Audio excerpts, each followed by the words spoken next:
Welcome to The Explainer, where we break down ideas and texts to help us all understand them a little better. Okay, so today we're diving into this short but incredibly powerful piece of writing. It really seems to capture the entire roller coaster of a modern relationship, From that intense, amazing connection to the painful silence, and then the hope that somehow still hangs on. Let's get into what makes it feel so real. So, right off the bat, the story starts with a feeling we've all had. Some things are just too big for words. This one line totally sets the stage. It tells us this is going to be a story told not just by what's said, but maybe even more by what's left unsaid. All right, so this first part takes us right back to the beginning. It's all about that initial spark, that really powerful connection that became the entire foundation of this relationship. Wow, the vulnerability here is it's so striking. This isn't just, oh, I liked you a lot.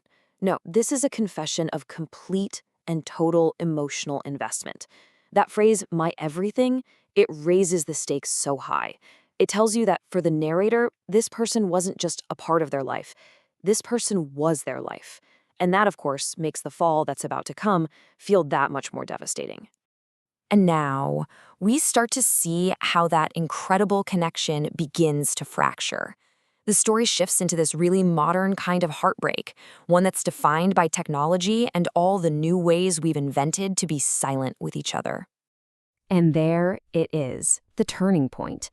It's just a few simple words, but man, they carry so much weight. But time changes everything. This is that classic, almost unavoidable conflict, right? It's a huge signal that the world we were just introduced to, that amazing world of my everything, is about to completely fall apart. This slide just lays it all out there, doesn't it? The contrast is honestly brutal. On one side, you have the rhythm of a living, breathing relationship, talking every single day, that feeling of constant connection. And on the other side, a void. But it's not just any silence. It's that specific, cold, digital silence we all know, symbolized by that one awful word, seen. Yeah, and this is so different from an unanswered call or a letter that got lost. The scene receipt is confirmation. It's like a digital slap in the face that says, I got your message, I read your words, and I am actively choosing not to answer you. It's an acknowledged silence, and that acknowledgement is exactly what makes it so uniquely painful in this day and age. So you'd think the story might just end right there, in that cold, digital nothingness. But it doesn't.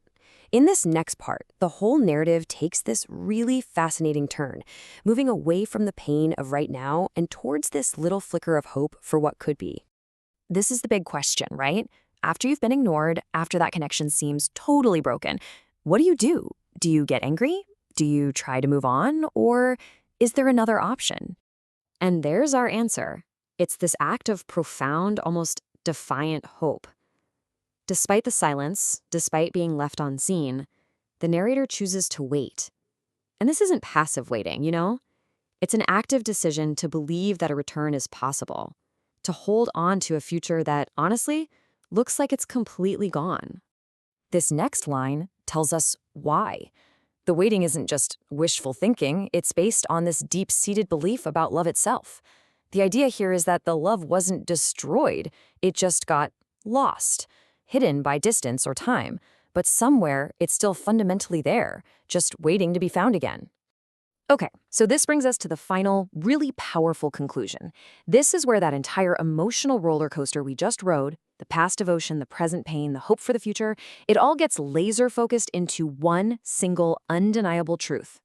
We've been through the whole story now, the beautiful start, the painful middle, and that hopeful waiting period. But what's the ultimate point? What's the one feeling that rises above everything else? And here it is, the heart of the whole thing, just one phrase. After all the complexity, all the heartache, all the waiting, it all comes down to this unwavering statement. Only you. It's a declaration of singular focus. It erases every other possibility. For the narrator, it's the ultimate truth. And that's really what we leave you with. Think about it. This text is so specific, the daily talks, that dreaded scene receipt, and yet the story it tells is completely universal. It's like a perfect snapshot of how love, loss, and hope work here in the 21st century. And it reminds us that even when words fail us, or when they're just left answered, the feelings behind them are still incredibly, powerfully real.